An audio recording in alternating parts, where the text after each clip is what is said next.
cette vidéo. Dans cette vidéo, je vais répondre à quelques questions que j'ai choisies parmi les commentaires sur la chaîne et qui peuvent peut-être servir à d'autres. Donc, on est parti pour la première question. C'est une question par rapport à Medicat et à la clé USB Medicat. Pourquoi formater la clé USB Medicat en NTFS au lieu de la formater en FAT32? À quoi ça sert? Donc, cette question a été posée par Yannick il y a 2 jours. Et donc, sa question, c'est « Je ne comprends pas pourquoi installer Ventoy si tu formates après. Je croyais que Ventoy fait le nécessaire pour introduire des fichiers cachés afin qu'elle soit bootable, mais à quoi bon si tu la formates après et surtout en NTFS? C'est pourtant conseillé de formater en FAT32. Donc, pourrais-tu m'expliquer 1. Pourquoi formater après avoir installé Ventoy et 2. Pourquoi en NTFS? Alors, Yannick, ta question est tout à fait pertinente et je t'avoue que même moi, au départ, je ne comprenais pas trop l'idée. Alors, pour t'expliquer bien l'idée, je vais te montrer le schéma de 2 clés que j'ai fait, 2 clés Medicat. Donc, pour ça, on va aller dans Gestion des disques ici. Donc, elles sont actuellement connectées au PC. Et ces 2 clés Medicat, on va regarder comment elles sont structurées une fois que Medicat est installé dessus. Et ça va te permettre de comprendre, en fait, déjà pourquoi on formate après avoir installé Ventoy et pourquoi on formate en NTFS et pas en FAT32. Voilà, donc ici, j'ai le schéma des gestions de disques actuellement dans le PC. Donc, on va mettre en plein écran ici pour que vous voyez. Et donc, en bas, ici, j'ai mes 2 clés USB Medicat. Donc, il y en a une qui s'appelle Medicat. C'est le disque 4 ici, la clé USB 4, avec 2 partitions. La partition Ventoy de 32 mégas au début de la clé. Et puis ensuite, tout Medicat qui a été déployé. Alors ça a été fait avec les instructions qu'il y a sur le site de Medicat. Donc, c'est une clé qui boot directement sur Medicat. Et puis en bas ici, j'ai la clé USB, qui est la clé USB que je vous ai indiquée dans la vidéo qui est concernée ici. Et on voit qu'il y a exactement au départ aussi Ventoy, donc en 32 mégas sur une partition. Et puis, sur le reste de la clé, on a une partition que j'ai appelée Badass dans la vidéo et qui contient, je vais vous montrer, tous les utilitaires que j'ai rajoutés sur cette clé. Voilà, donc si je vous montre une fenêtre avec le contenu de Badass, vous voyez que j'ai tous mes utilitaires pour les activations de Windows, j'ai des applications portables, ici un paquet d'applications portables que j'ai mis sur la clé également, j'ai DaVinci Resolve pour les montages vidéo, j'ai pour l'installation mes fichiers d'installation de Windows, j'ai des sauvegardes de clonage que je fais aussi dessus. J'ai Snipey Driver, j'ai des utilitaires de test de composants, différents utilitaires de test de composants. Bref, j'ai plein de choses sur cette clé en plus du contenu de la clé Medicat. Et ça me ramène à ta deuxième question déjà. Pourquoi formater en NTFS? Alors déjà, on formate en NTFS parce qu'il y a une différence entre le format de fichier FAT32 FAT et le format NTFS. La grosse différence, c'est que tu as une limitation en termes de taille de fichier. Quand tu es sur un formatage au niveau FAT32, tu ne peux stocker sur une partition en FAT32 que des fichiers dont la taille est au maximum égale à 4 gigaoctets. Donc, si tu as un fichier, imaginons tu as un film qui te fait 5 gigaoctets, tu ne pourras pas mettre ce film sur une clé qui est partitionnée en FAT32. Par contre, le NTFS, ici, la limite, c'est des fichiers peuvent aller jusqu'à une taille de 16 gigaoctets. Donc, la raison pour laquelle on formate en NTFS et pas en FAT32, c'est si jamais on a l'intention sur la clé de stocker des fichiers qui sont supérieurs, dont la taille des fichiers peut atteindre et dépasser les 4 gigaoctets, tout simplement. Et c'est pour ça que je vous ai conseillé ça dans la vidéo, parce que justement, ça vous permet de mettre sur votre clé Ventoy, et celle que j'ai proposée dans la vidéo, elle fait 128 gigas. Ben, si vous voulez stocker des fichiers ou des logiciels qui font plus de 4 gigaoctets, vous n'aurez pas de limite, pas de blocage à ce niveau-là. Alors après, pourquoi on formate alors qu'on a déjà installé Ventoy? Ben ça, c'est lié au fonctionnement de Ventoy. Quand tu installes Ventoy sur une clé, il transforme cette clé en clé bootable avec un menu de démarrage. Ce menu de démarrage et ce système bootable, il va se réserver, lui, une petite partition cachée de 32 mégaoctets en FAT. Et cette partition, pourquoi je dis qu'elle est cachée? Parce que si tu ouvres ici tu mets une clé Ventoy et que tu ouvres dans ton PC et que tu ouvres, tu vois qu'on ne voit pas ici, on voit la partition ici badass, donc celle-là, mais on ne voit pas, il n'y a pas marqué Ventoy dans l'explorateur. Tout simplement parce que c'est effectivement une partition qui n'est pas une partition visible. C'est une partition qui sert juste à lancer et à transformer la clé en clé bootable. Et ça, quand tu installes Ventoy, quand tu exécutes Ventoy pour l'installer sur une clé, ça te crée cette partition-là, mais ça ne s'occupe pas du reste. Une fois qu'il a pris ses 32 mégas sur ta clé, tout le reste ici, c'est de l'espace non alloué.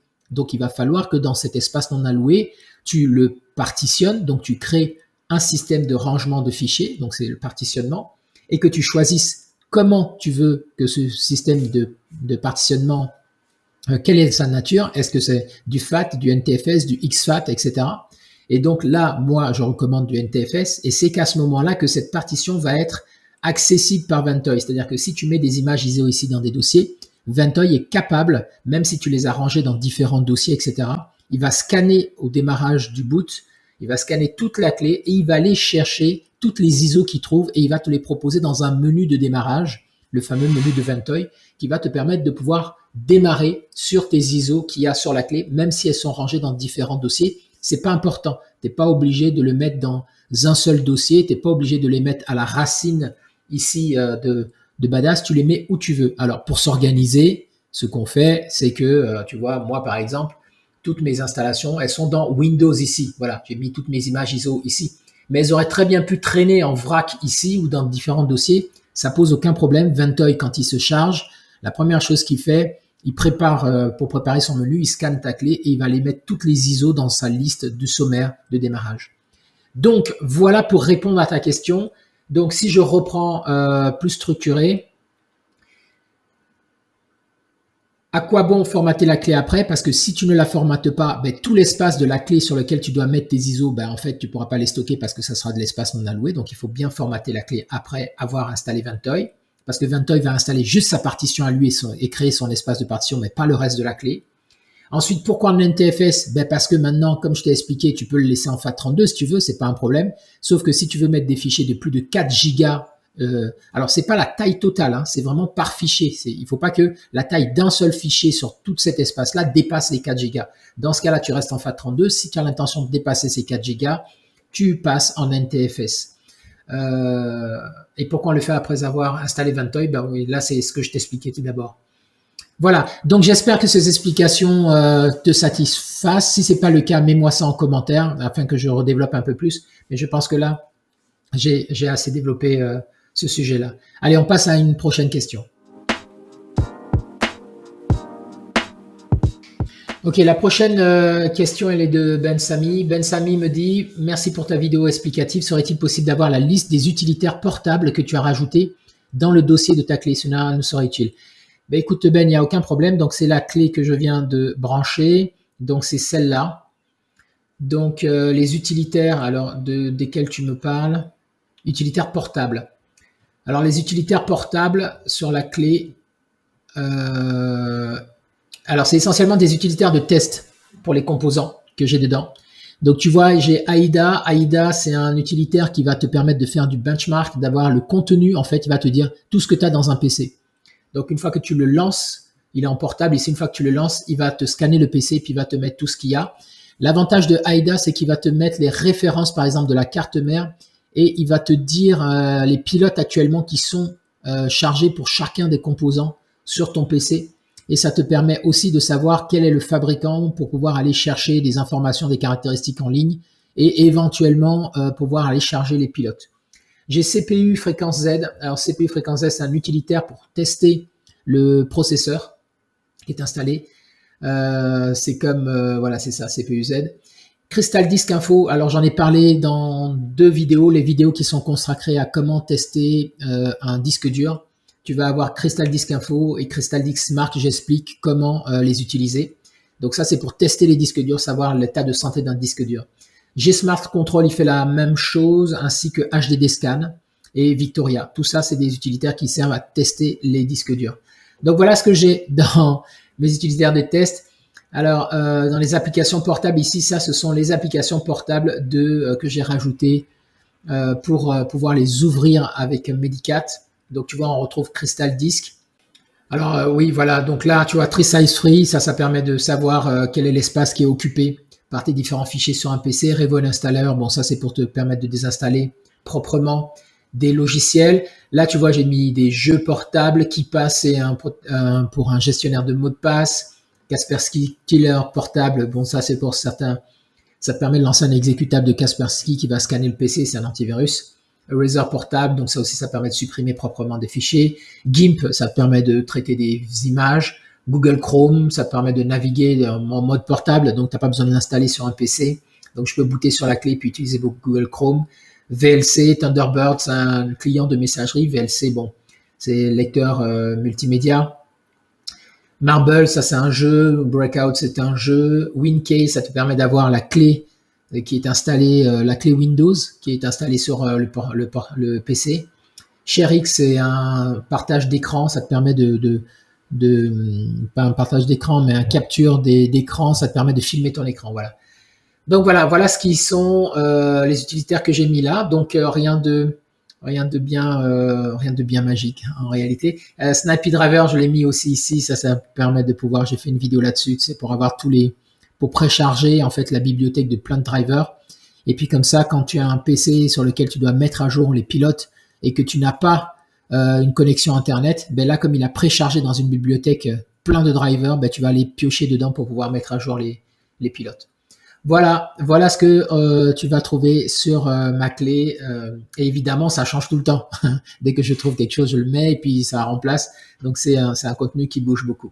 Voilà, j'espère que j'ai répondu à ta question, Ben Samy. J'espère que j'ai répondu à ta question.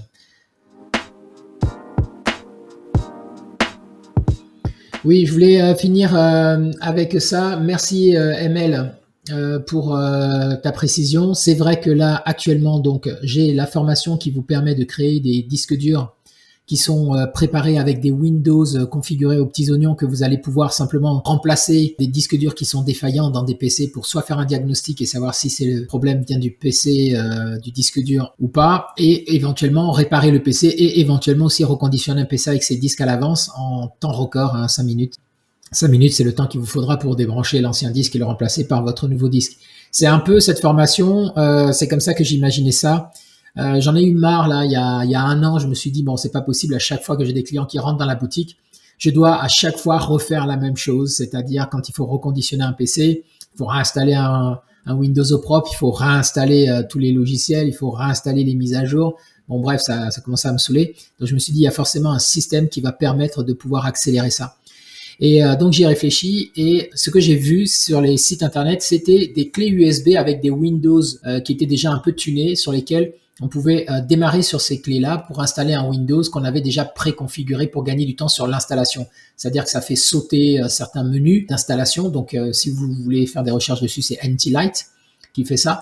Mais le problème, c'est que on gagnait du temps sur l'installation du Windows. Même l'installation de Windows, c'est 30 minutes. Donc, gagner du temps sur 30 minutes alors que derrière, on a 3 heures de mise à jour, pour moi, c'était pas efficace. Donc, je me suis dit, il faut que ce soit le système idéal, ce serait comme en Formule 1 ou en rallye. Vous arrivez, vous avez un problème de pneu, votre pneu, il est complètement HS, vous vous arrêtez au stand. Là, en 2 secondes, on enlève les pneus qui vont pas bien, on change, on remet les nouveaux pneus et vous repartez pour la course avec des pneus neufs. Et je me suis dit, vu que je reçois, moi, des disques durs neufs toutes les semaines, j'ai juste à préparer ces disques durs en mettant déjà des Windows dessus. Et puis, dès que je reçois un PC, je prépare mes Windows avec tout le système qui est dedans. Et puis, dès que je reçois un PC, j'ai juste à faire quoi? Enlever le disque dur et le remplacer par mes disques durs qui sont déjà prêts. Ça me prendra juste le temps de dévisser et remplacer un disque dur 5 minutes. Voilà. Et en fait, il a fallu réfléchir à un process un peu plus abouti parce que on a un souci avec les histoires de BIOS et de UEFI. Et je vais vous en parler un petit peu maintenant pour que vous compreniez l'enjeu et pourquoi dans la formation, du coup, je réexplique tout ça en détail évidemment. Mais là, je vais vous raconter ça pour ceux qui prennent pas la formation, que vous puissiez comprendre un peu l'enjeu de pourquoi on peut pas juste installer un Windows comme ça sur un PC dans un disque dur et puis ce disque dur-là, le prendre et puis aller le mettre dans d'autres PC. En fait, on peut le faire, mais en fait, il faut tenir compte d'une limitation. Et les limitations, c'est la nature du BIOS des PC.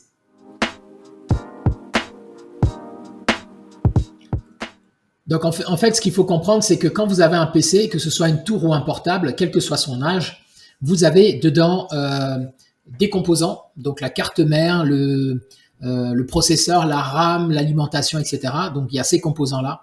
Et dans la séquence du démarrage du PC, quand vous démarrez le PC, il y a de l'électricité qui rentre dedans et la première chose qu'il va réveiller, c'est un programme qui est le premier programme de votre PC, ça s'appelle le BIOS.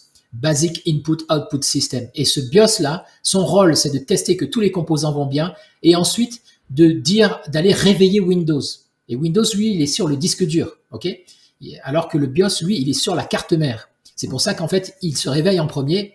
Et ensuite, une fois que lui, il est réveillé puis qu'il a regardé que la maison, tout est ok dans la maison, il va aller réveiller Windows en disant, bon, ok, c'est bon, tu peux te réveiller pour prendre la suite. Donc, un PC, quand il a des problèmes, en fait, c'est soit des problèmes avant que Windows soit réveillé, donc jusqu'au BIOS, soit des problèmes après le BIOS, donc à partir de Windows. Donc, ce qui est, j'ai remarqué dans, 90% des cas, les problèmes des PC, donc des PC qui sont très lents, des PC qui bug, etc., c'est pas des problèmes des composants, c'est pas un problème de la carte mère, c'est pas un problème de la RAM, parce que ça, si vous avez des problèmes dessus, le PC il va biper tout de suite ou il va pas démarrer. Donc, si vous n'avez pas de problème là et que le BIOS est affiché et puis que après vous avez des problèmes de lenteur ou de plantage, c'est toujours lié soit au disque dur qui commence à être défaillant parce que le disque dur en fait c'est la maison de Windows, c'est dedans qu'il dort. Donc quand le disque dur est en flamme et quand il est en vrac, ben Windows il peut pas fonctionner. Ou bien le disque dur va très bien, mais le Windows, lui, il a des fichiers manquants. Il est corrompu. Il a eu un problème quand il s'est mal réveillé. Il lui manquait des cases dans la tête, ou il s'est mal couché. Enfin bref, ça s'est mal passé pour lui. Donc, plutôt que de chercher indéfiniment quel est le problème, est-ce que c'est Windows, est-ce que c'est le disque dur, et si c'est Windows, est-ce que c'est un fichier, est-ce qu'il faut le changer, je me suis dit, c'est une perte de temps. Moi, mon but, quand j'ai un client qui rentre, c'est de lui dire, vous repassez dans 1 heure, votre PC est prêt, vous repassez demain, votre PC est prêt, ou dans 3 jours. Et lui, il s'en fout de savoir si c'est Windows, pas Windows. Donc, il me fallait un système efficace. Et le système efficace, c'est de dire, bon, il me donne son PC. Comme dans 90% des cas, je vais tout de suite savoir en le démarrant si ça c'est après le BIOS, parce que le BIOS est allumé, donc ok, c'est après le BIOS. Donc, dans ce cas-là, je ne me pose pas de questions, je retire son disque dur et je mets mon nouveau disque dur. Sauf que les BIOS, ils fonctionnent en 2 modes. Les anciens BIOS, en fait, c'est pas 2 modes, c'est que il y a un seul mode qui a évolué. L'ancien mode s'appelait le Legacy. Ok, c'était les BIOS, ils étaient en mode Legacy, c'est l'ancien système. Et puis à partir de 2012, à l'arrivée de Windows 8 à peu près, on a vu une nouvelle version de BIOS qui est sortie et qui était dans un autre mode, c'était le mode UEFI. Donc avant des vieux PC, quand vous avez des vieux PC, ils sont forcément dans des BIOS en Legacy. Et quand vous avez des PC qui sont un peu plus récents, ils sont dans des BIOS en UEFI. Et entre les deux dates, maintenant, si vous achetez un PC, c'est forcément qu'en UEFI. Et alors qu'avant 2012, quand vous achetez un PC, c'était forcément en Legacy. Mais entre ces 2 dates-là, vous avez des BIOS qui sont capables à la fois, donc ils sont hybrides, vous pouvez les configurer pour qu'ils démarrent soit en Legacy, soit en UEFI. Alors, à quoi ça nous renvoie à cette histoire de disque dur préparé? Ben, votre disque dur, si vous prenez un disque dur que vous avez préparé en Legacy, et que vous le mettez dans un PC qui a un BIOS en UEFI, il ne saura pas où aller réveiller le Windows qui dort dans le disque dur. Il ne peut pas le faire parce qu'en fait, le Windows n'est pas installé au même endroit, les fichiers de démarrage, de lancement ne sont pas au même endroit.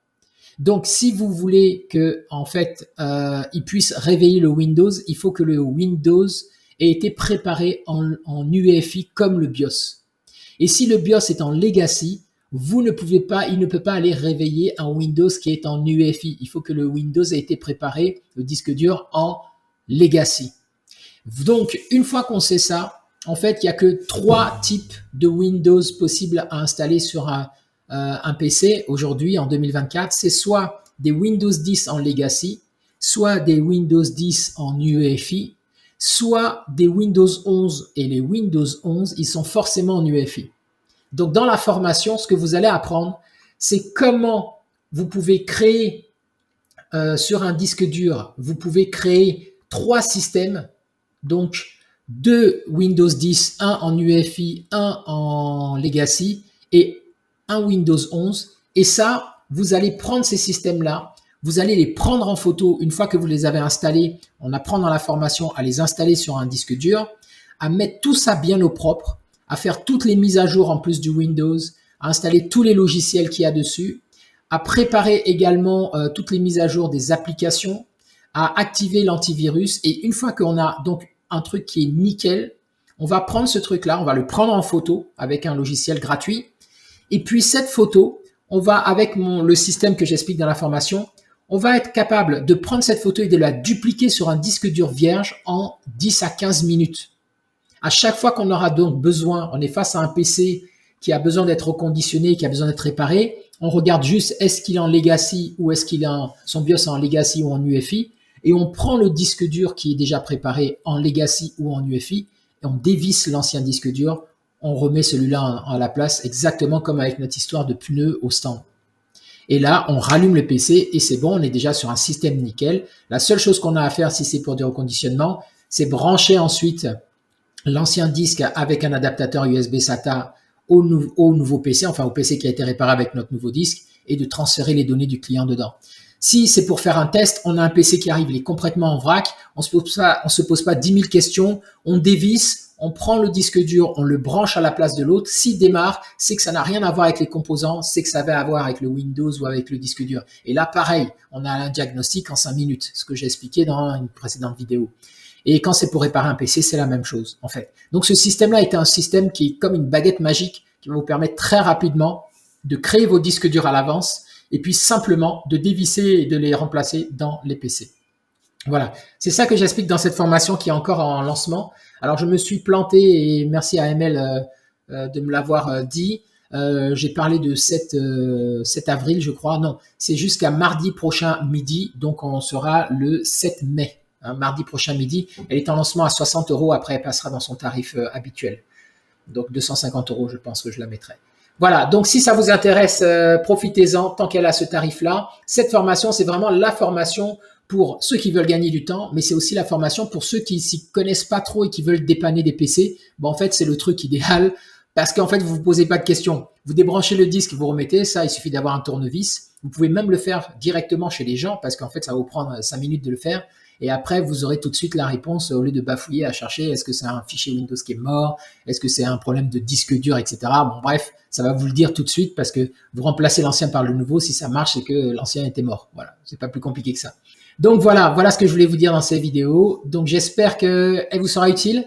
Je vous souhaite un excellent dimanche. Et quant à moi, je vous dis à très bientôt dans une prochaine vidéo. Au revoir.